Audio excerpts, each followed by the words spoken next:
Welcome. How are you doing today? We're going on another fun little mission, you and I. I'm gonna go to the Walgreens because I need to get toothpaste. Over the past couple of years, there have been a couple of instances when I wanted to film sort of like a travel vlog sort of thing, right? I haven't been on vacation since like 2018, but there have been a few times where like I'll go somewhere and stay there for one night and come home. I don't call that a vacation. That's just like a trip. And I have declared to the person that I've traveled with, like, hey, I intend to make a video. I intend to be filming these things. And they'll pretend like, oh, okay, cool, I understand what you just said in plain English, and that's the only language we speak. And I have said, hey, do you want to be in the video? And they say, no.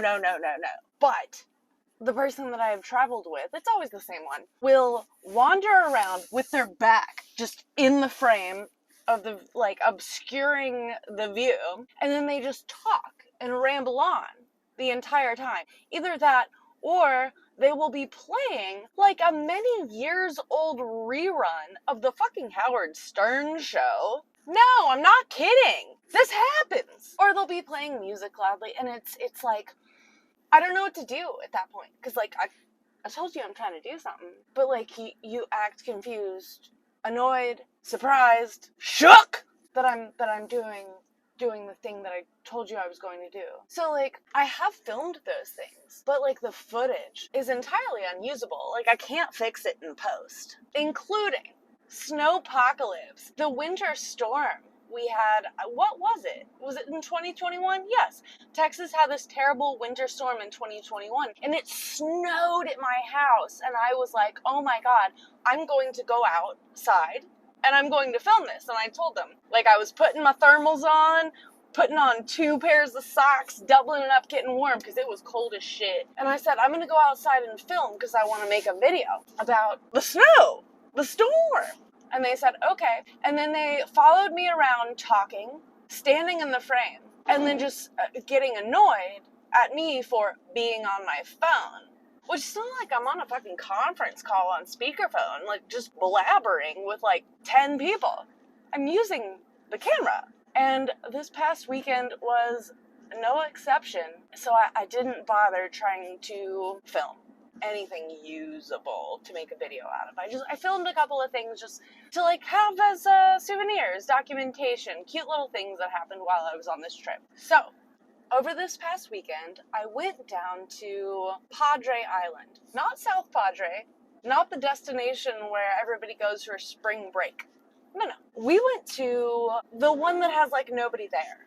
And it was fantastic. It's fantastic, especially if you're a person who has dogs who are awful and you want to have them off leash. It's great. We only encountered about one person per mile down this, I think, like 50, 60 mile stretch of island beach.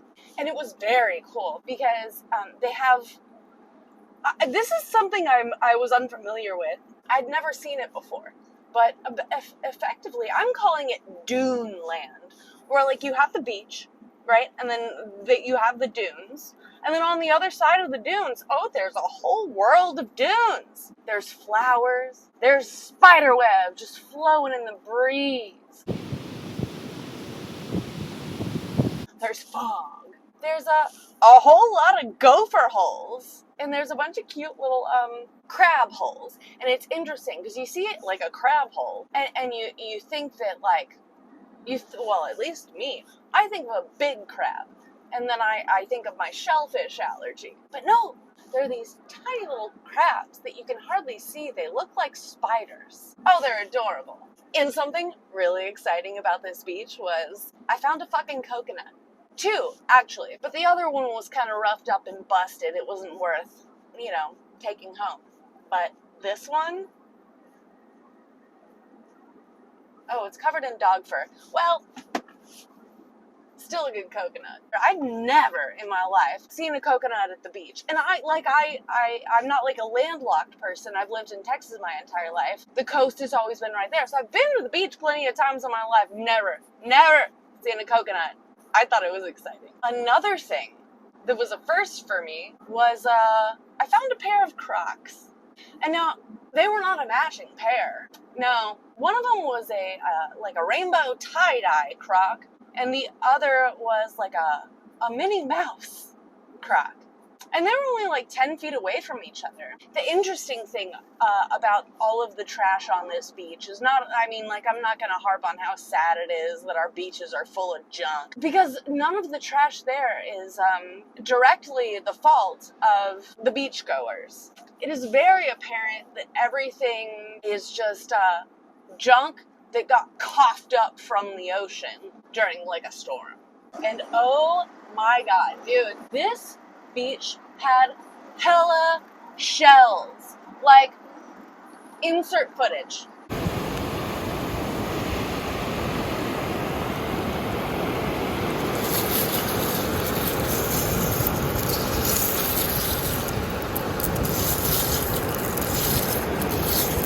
Shells for days, girl. Like, I don't know if you've ever seen sand under a microscope, but sand under a microscope looks like a big pile of shells. And that is what this beach looked like, a big pile of shells. I was finally able to replenish my barnacle inventory. Barnacle is a fun word, isn't it? So, last time I went on like a beach vacation was Port Aransas in 2017. And we booked the trip like 6 months in advance. And then Hurricane Harvey hit like 3 weeks before we were supposed to go. And Hurricane Harvey like devastated Port Aransas. But we decided to go down there anyway. And well, the whole town was a wreck. But we found some great shells because the hurricane dredged up a whole bunch of junk from the ocean and coughed it up on shore. And I found these incredible barnacles. They were purple.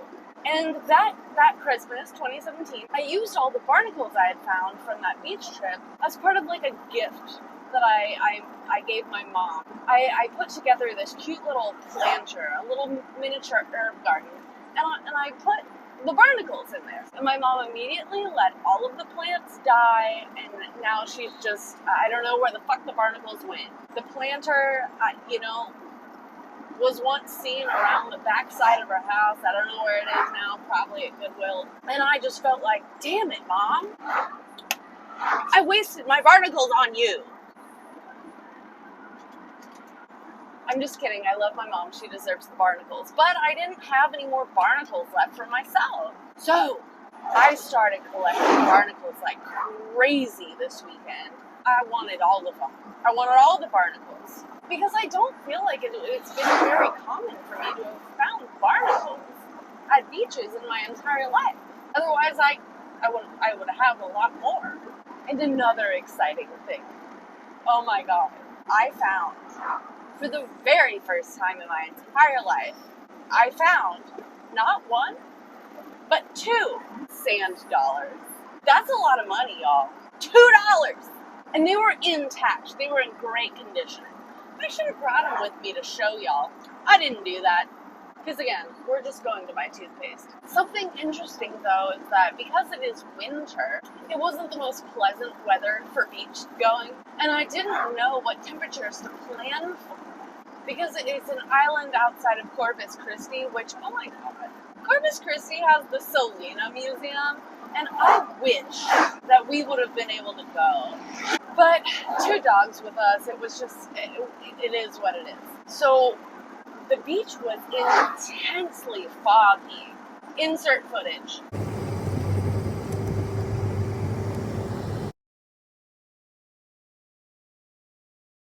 So foggy, in fact, that I was just wet. Like my hair, it looked like I had just gotten out of the shower. Sopping wet, purely due to the fact that, like, we were just adventuring around in a literal cloud that had touched down to the earth. Just wet. Wet! Wet! Wet! Wet! And on our way down to this island, we lost cell reception like a mile or 2 before we got to the island. And it was only at the very top of a very specific one dune that I was able to get 1 bar of cell reception.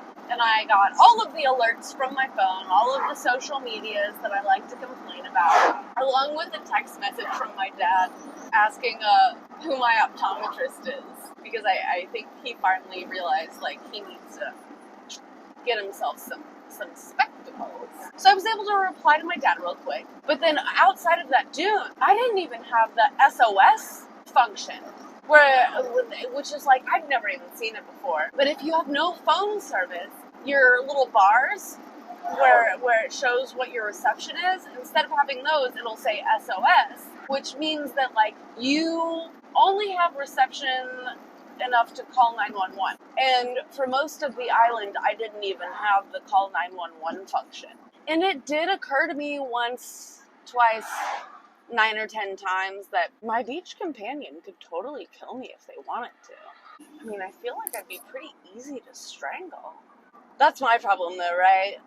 That's what happens when I start following a lot of true crime, which I've been, like, into for a very, very long time. But when I realize it's starting to make me very paranoid about my own circumstances is probably when I need to back away from the true crime.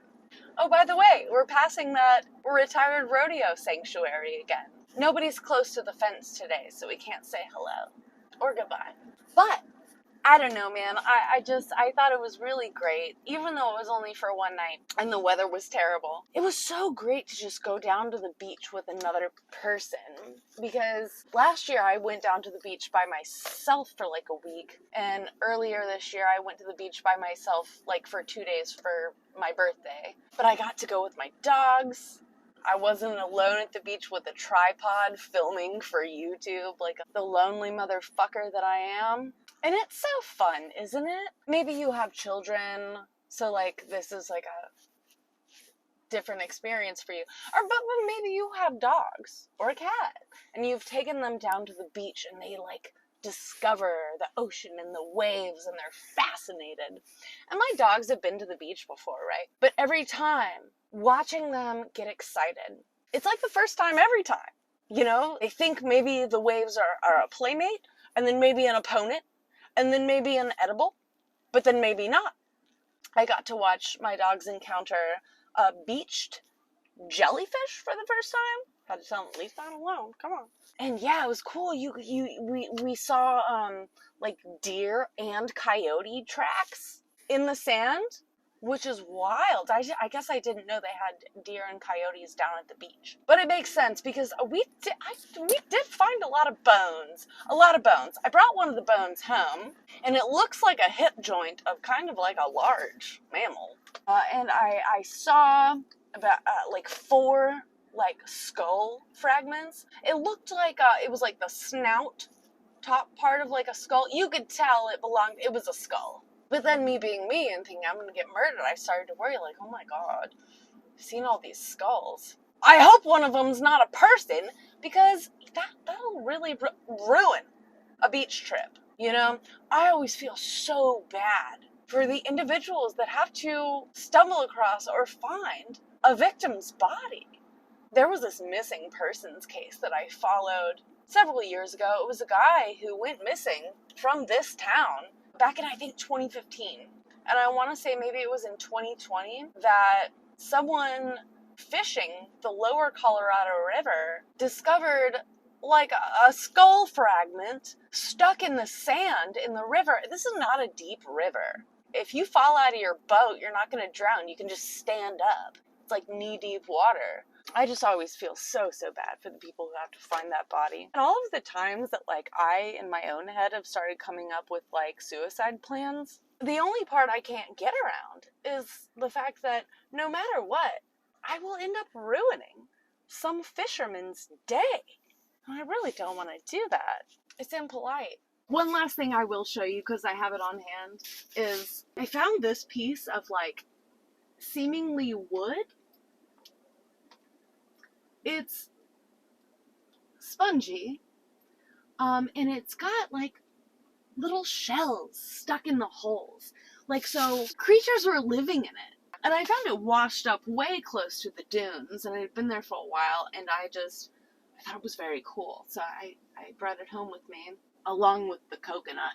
Also, one last thing. A few videos ago, I was sitting in this exact parking lot and I showed y'all, oh my god, Isn't that exciting? It's Clueless, the game for ages 17 and up.